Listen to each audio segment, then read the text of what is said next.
Well, welcome everybody to this hangout. My name is Christel Crawford, and I'm an Access Consciousness Certified Facilitator. And I'm here today with Lizzie Williams and Kanan Wu, who I actually just had the privilege of meeting. Lizzie, hi! Hello, Christel. Thank you so much for putting this together. Yeah, for sure. And Kanan, this is actually my first time meeting you, so it's such a pleasure. Oh, welcome. Likewise. Hello all. And we're having this hangout. I'm in Canada, and Lizzie and Kanan are both in Australia. So we're just really thrilled about technology and the fact that we get to have this conversation online, and you get to be watching. But the reason this all came about was I actually put a post into a Facebook group looking for people that had phenomenal stories of recovery and freedom using the access bars with heroin addiction. It was kind of a weird roundabout way that I even came to be interested in this. I don't have substance addiction that runs in my family. I mean, in my family we had lots of other addictions. We dealt with a lot of emotional abuse and sexual abuse and, eating disorders and all kinds of other things. But at a very young age, at about 13, I started going to AA meetings with my mom. And that's kind of random, but my mom was one of those people who, once she started to get on the self-help journey, she was hardcore about it, and she didn't drink, but when she went to Codependence Anonymous meetings, she felt they were too wussy, so she decided that she would go to AA meetings, and because I was her right-hand man when I was 13, I started going with her. So I was around a lot of people in recovery from a really young age, and I remember thinking that even at that age, how kind of sad it was that once you were an alcoholic, you were always an alcoholic. And I didn't really have the words for it back then when I was a kid, but when I look back on it now, I was kind of the energy of like, what else is possible with that? Like, is that actually true? And like once you have been labeled an addict or an alcoholic, that can't ever change. And I mean, you fast forward about however many years now, I'm 39, and into me getting into access consciousness and getting to play with this body process that we call the bars, I have seen like pretty much miracles happen in people's bodies and in people's lives just having this body process run on them. So I'm really curious, Kanan, about your story, about where you were, like just prior to when you found the bars, like where you were, period, and then what it was like when you found the bars, and going from there, what changed for you? Well, excuse me. I love technology today. I know. Right. Where I was. So about nearly 12 months ago, Liz. Prior to that 12 months, about 3 months before, I was in Rainbow Beach in Queensland. I was living with my partner at the time, and things were kind of great until my addiction kicked in like full on. And yeah, she was pregnant at the time, and my addiction, I'm pretty sure, played a big factor in her losing the baby. And yeah, that would have been my first child, and that sent me into an even bigger spiral, Yeah. And so from there, my heroin addiction, because I was on the methadone then, but I couldn't take methadone properly at that time, and then I moved back to my parents and started using heroin all day, every day, and yeah, I couldn't deal with the situation, so I was trying to overdose, and thankfully that didn't work. So I ended up back in Melbourne because my parents quite understandably, and my younger brother and his wife couldn't deal with what I was going through. So hence I landed back in Melbourne, where I've lived most of my adult life, and quite lost, and still in full flight of addiction. And my mum, her first singing teacher is Lizzie's mum. So, so in a roundabout way, my mum sort of sent me a text, and then I spoke to her on the phone. She said, "This is Lizzie's number." She said she's happy to talk to you. She's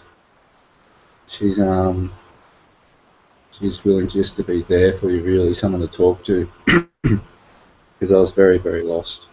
But of course, I didn't ring. I think it took about 4 weeks, and I got a phone call from Liz saying, "Hi, this is who I am. This is what I do, and I'd like to gift you a few sessions and meet you." So I did that. Yeah. And yeah, it was quite interesting. So I was still quite emotional. I was still so emotionally raw. I couldn't find Liz's house, and I broke down crying. Like, "Oh my God, Liz, I'm lost." Oh. So, but once I got there, I got it. Gave me this little treatment, and she explained to me what it was, even though I still didn't really understand. But it was quite grounding, I suppose. It brought me back from quite irrational at the time, thinking and feeling, and I don't know, I remember leaving there feeling okay. Don't know what it was or how it works exactly, but it did. And I continued to see Liz either once a week or once a fortnight for quite, I don't know how long it was, Liz, but a while. Yeah. And it didn't actually stop me from using, but it did, for some reason, make me determined to go there at least as straight as possible. And over a period of time, it sort of, I'm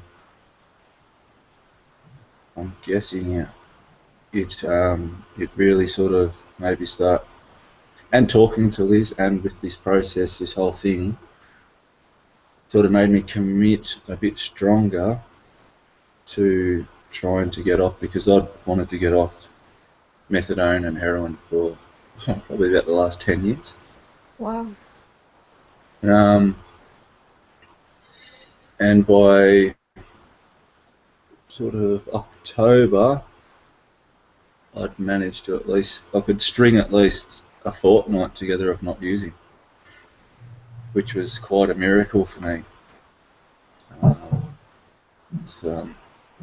I've been a heroin addict for 17 years. I'm 32. So since I was 15, I've been in more or less constant addiction. Wow. Yeah. So that's sort of the process, how I came across the bars, and sort of what it's sort of done for me. And I guess it's been quite helpful. It sounds like it. It's is it a little bit weird talking about your story to someone you don't know and a bunch of future people you don't know? No, it's like sharing it, NA. Yeah, yeah, right. So, did you find, so for you, like, in your recovery journey, like, has NA and bars kind of played a joint role? Like, do you have a sense for the role that bars has played in contribution with other things, or has it been kind of a solo thing, or what's been your experience of that? Oh, mine's been sort of like an all-rounder, I think. Yeah. Definitely yeah, a few different things altogether Yeah. has definitely sort of been the key factor. I think because I haven't run any, Liz hasn't run my bars, or I haven't seen anyone else. I don't know anyone else, but since I've actually entered full recovery, Cool. but I do talk to Liz a lot, so I think it's played a quite quite an interesting and quite possibly a big part. Yeah. Along with NA though, I must say NA has been a massive thing for me. Cool. Um, It sounds like bars was kind of got you to the point where you could actually choose something totally different. yeah, you could say that. I'd say so. Yeah. Yeah. That's so But, cool. Yeah. yeah. So Before I wouldn't have even walked into an NA room, and I ended up going. that's awesome. Cool. So, Liz, what was your experience of, Kynan and bars and tell me about you and, what you do and what your end of the story was. So you said Kanan? Yeah. Well, yeah, I'm curious about your part of the story, like, how you met him and what you were doing at the time and what your experience was. The initial phone call from my mum was, I actually had a reaction of being like a real adrenaline reaction. My history does include, family violence. It does include about the better part of 10 years of some pretty intensive drug use and a whole range of them, heroin being the worst experience, the shortest, but the most intensive. And that's been, I think, I'm 5 years since I've used anything. And bars is actually something that helped me keep choosing from once I actually had come clean. So getting the phone call from my mum and having her say to me that one of her singing students has a son who is struggling and that there was heroin and methadone involved, my adrenaline started pumping, and I, in one instant, wanted to go like, let me at him, like just let me, yeah. It's like, oh gosh, somebody who has somebody reaching out for him. Yeah. That's where I want to be. And then the other part of me was like, no, I don't want anything to do with that world ever again. So part of the waiting, my God, nothing personal, you know that, God. But it was something that I got thinking, and I started thinking about boundaries, and I also started being being aware of what it is to want to help somebody with a specific with a specific I don't want to call it a condition, with something specific going on for them, like for the addiction. And so space.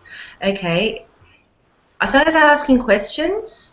I didn't want to go in to saying yes to gifting sessions without being more aware of what might be involved for myself as well. Right. And it just kept being light. I kept asking, and everything about working with Kynan and gifting sessions and having him come to my home as well. I had people going, oh, no, you can't have an addict in your home. And it's like, well, it's light and expansive, and I'm really happy to trust my awareness about stuff. So thank you for your concern. My housemate was also willing to trust me, trusting myself, and everything about it has been expansive. And the experience of having Kynan come for that first time and him on the phone, lost, was something I've also experienced in my journey for starting to choose different, like to start being who I'd like to be rather than who I'd always been with, drug addictions.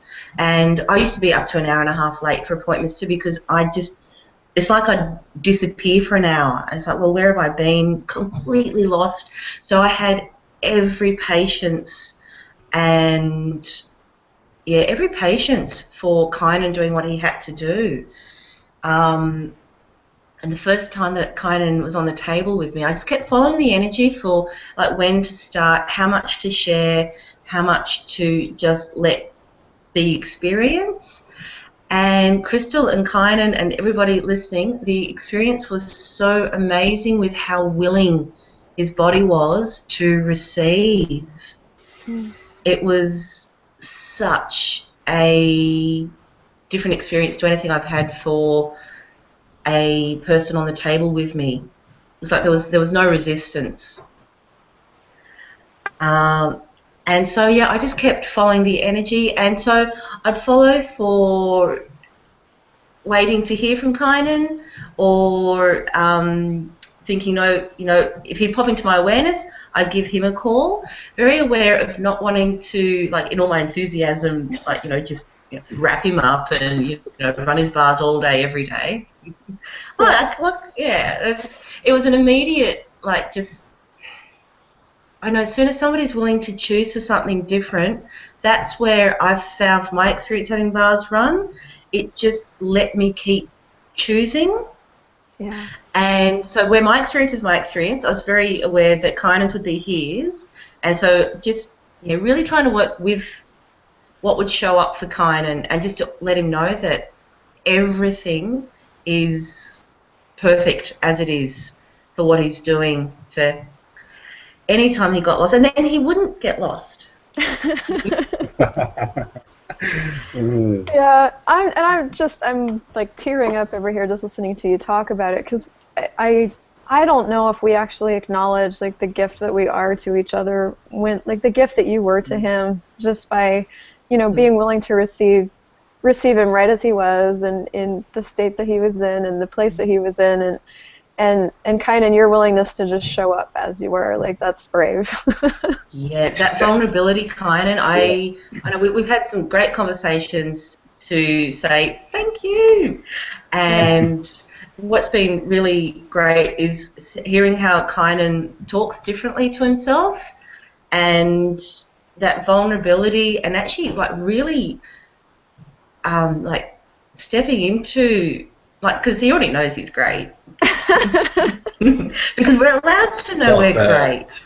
But hearing somebody be comfortable with that, is something that I know, again, like with having more space to choose for myself, and then seeing for it happen to other people is great. And this is where, so I'm a certified bars facilitator, and I love bodies, and I'm also studying counselling and community services as a full-time course, and I've just come through the alcohol and other addiction counselling component, again with that whole like no but also yes, because there is such a pull to drug addicts that people who have drug addictions.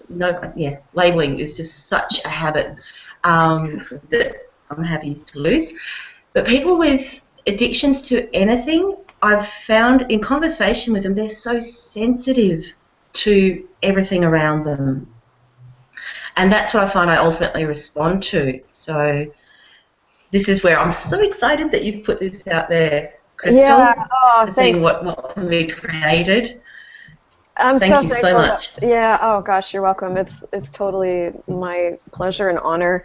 And for those of you that are watching that don't know anything about the bars and what it can create for you, you know, like Lizzie said, you know, what she finds with addicts, and I'm not a drug addict, but I've been a many other things addict.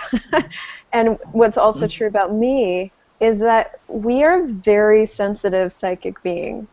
And we tend to be overanalyzers and really hard on ourselves and picking up on everything around us and judging ourselves for it. So that tends to be who we are. And you know, we all turn to different things to cope with that until we actually get tools to cope with it. But what the bars does is it actually deletes files off your hard drive. So the bars are 32 points on your head that whoever's doing them on you just get lightly touched, and you lay down on a massage table, and when you get up, your whole life either changes or you feel like you had an awesome massage. But there's something along that spectrum. It's really relaxing. And for me, when I first had my bars run, it was just this, I got off the table and I was just a lot of space. It was the only word. I didn't even really have that word at the time, but I didn't have all the mind chatter, and I didn't have all the worrying, and it was just kind of gone. And the more I've gotten my bars run, the more all of that has just gone away. And I haven't had to do what they teach you to do in traditional therapy, at least the therapy I went to, which is that go to the root of your problem and find the root and dig it out with a friggin' dandelion plucker and, cry a lot and feel all your feelings and, like, get through all this stuff, so that you can actually be free. I didn't have to do any of that. Sometimes. Right. Well, sometimes I do. Yeah, I know, right? Like, we're all so excited about that. Like, thank God there's another way. Seriously. Like, it would have saved me 15 years of therapy if I'd have found bars when I was, like, 13. But so that's the gift of the bars, is that because what we're never taught is that we're energetic beings. And we're not given the tools of an energetic being. We're not told we're an energetic being, and then we're not given the tools that we're an energetic being, and then on and on and on and on. So the bars actually is this gift to you, the energetic being, that goes, hey, you're energy, so let's just run clean water through all your pipes, and all that stuff that's keeping you stuck can just go away. So something that... Go ahead. I was going to say something that one of the great things for the timing of this, Christel, is that because Kanan's now living outside of Melbourne and in a beautiful part of Australia, and for the last few months I've been plotting for and conspiring for how we can create for me to be able to come to him and see about what might the possibilities be for having bars come to the town that he's living in, and to see for what contribution might it be for people who are already choosing. And so I'm very wary of wanting to be like an invitation for this different possibility, but also to not. I don't want to go. I've been told in the past that I push my energy, let me at it energy at people. But ultimately, something that I'd love to experience with Kanan now is where he is now, and being able to go to him. Yeah. Because this is where it's like where bars are run, it changes the environment. It does. That's something else, with being energetic beings, right? And this is how anything that we do for ourselves has that ripple effect. Yeah. And we do have families and loved ones, don't we? And animals, and that's the other exciting part about the bars. So now, yeah, it'd be great to just increase the environment for that space. Cool, yeah, and I'm really keen to see the bars getting into rehab clinics and methadone clinics, and where can we actually take the bars where nobody's even known what they are before. Where can the bars now go that they've never been able to go before? So I'm right there with you. Yeah. And Kanan, sorry. Go ahead. Oh, Kanan, I was just wondering, for your experience of what you're doing, with attending regularly now for NA, and you're getting involved, that's where I've been wondering to, if you see, for the possibilities of it being something that people might respond to. So there are lots of conversations that I'm hoping to have about how to go about, and with Chris. Because Chris was saying, being visible, and you're visible, you're the individual who's doing it, sweetie. What do you reckon, Kanan? Right here on public hangout, Kanan, no pressure. Yeah, no pressure. No pressure. I think Say yes. I just from what I've seen, I think naturally some people, and it's for general public too, will be resistant, kind of, to it. Yeah. But as I do understand, we are, being an addict and highly spiritual people, we are very sensitive, highly sensitive. There will be quite a few that will connect with it strongly and understand it, I think. Yeah, and Could be quite a good tool. Yeah, and as Cool. someone who's both used and experienced the bars, like, would you recommend getting your bars run to another person seeking recovery? Oh yeah, definitely. It Yeah. won't hurt you. It ain't gonna kill you. The drugs will kill you. So Yeah. that's where I reached. I didn't know what surrender was until I went to NA, but now hearing Liz talk about me coming in for that first session, that was like, I'd had enough. Like, my soul was busted, like beyond busted. It was broken, and yeah, I left there with a niggling bit of hope, you know, which was really cool. After attempts on my life, multiple times in a week. Yeah, it was. I would recommend it. Yeah, if you get something out of it, brilliant. If you don't, it's not going to do you any harm. Yeah. Cool. Yeah. And like, I know for you, Liz, and for me as well, like, the bars for me was, I mean, I'd been in, counseling for multiple years to try to get over stuff. Like, I thought I was addicted to having affairs. Like, I couldn't seem to stay faithful in my relationships. I literally thought I had a sex addiction or a relationship addiction or something crazy. If I felt totally powerless over that. And I had been going to see someone for about 3.5 years that had been helping me. But when I had my first bar session and I kept, using the Access tools, that was when I actually started to experience just freedom from what I thought I actually couldn't change. And that's what I get a lot of people believe about, addictions is, especially, and I having never been addicted to heroin, but what we hear about heroin is like it's one of those drugs that's, almost impossible to kick.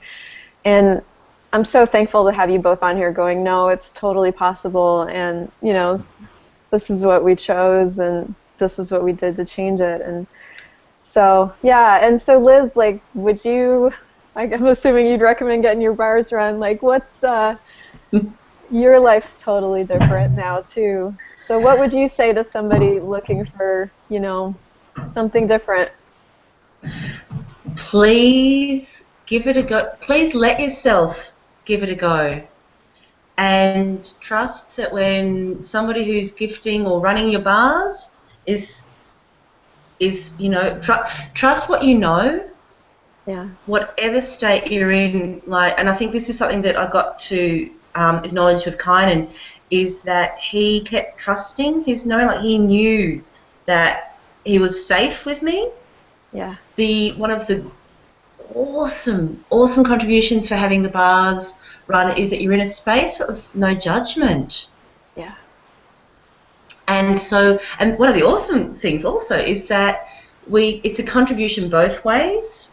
So even as I was running Kanan's bars, I was also able to clear stuff for myself. So this is where, teaching people to run the bar so that you can swap and clear for different people. We get to let go of expectations, firstly of ourselves, and we do have choice, and remember that we do have choice. Whatever society tells us, whatever we're apparently locked into because we've done one thing, Yeah. then it doesn't mean we're always going to do that. The space. So having your bars run, yes, let me, and And it is allowed to be easy, and it is allowed to be fun, and it is allowed to be emotional too. Yeah. And it's allowed to be whatever shows up. And that's where, like, yeah, my personal experience has been, once I let myself let it be easy, oh, hooray.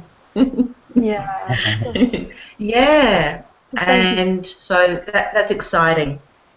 Yeah, I know. It's so awesome talking with you because you're right on fire. It's awesome. But I just want to, for everybody watching, like if you're looking for a bars practitioner in your area, there's practitioners, there's bars facilitators, and there's certified facilitators, all listed on the Access Consciousness website. So you can actually search your area. And if you're in an area like Kanan, where there doesn't seem to be any practitioners, you can ask a person like Lizzie, who wants to travel, to come to you. Yes. Yeah, because those Do are, ask. yeah, all of the facilitator, a huge portion of the facilitators listed on the Access site love to travel and love to create classes and opportunities in other places. So reach out to somebody if that's something that you're looking for and you're interested in. With my listing at the moment, I haven't actually put myself on for that Access Consciousness site. And, Lizzie, on Public Hangout, you must get yourself up there. I know. I can be found on my Facebook, Lizzie Williams. Cool. It's me with a dog. But that is the best place, and that's how I found for doing my classes.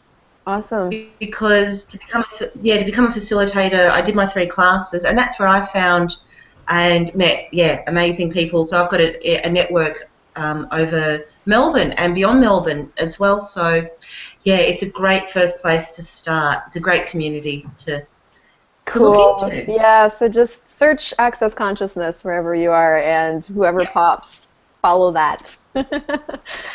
Well, thank you guys so much for creating this conversation with me. I'm so grateful. I'm grateful for you, grateful for your choices. Yeah. And Kanan, what else is possible for creating more bars where you are? Liz can jump on a plane. Anything's possible. We've learnt that. Nothing's out of the. Yeah, totally. Nothing's out of the loop, really. Yeah. And Lizzie, thank you so much. This has been such a gift. It has. I'm so excited. Thank you so much, and I'll speak with you soon. Okay, cool. Bye for now, you guys. Bye. All right. Bye. Thank you.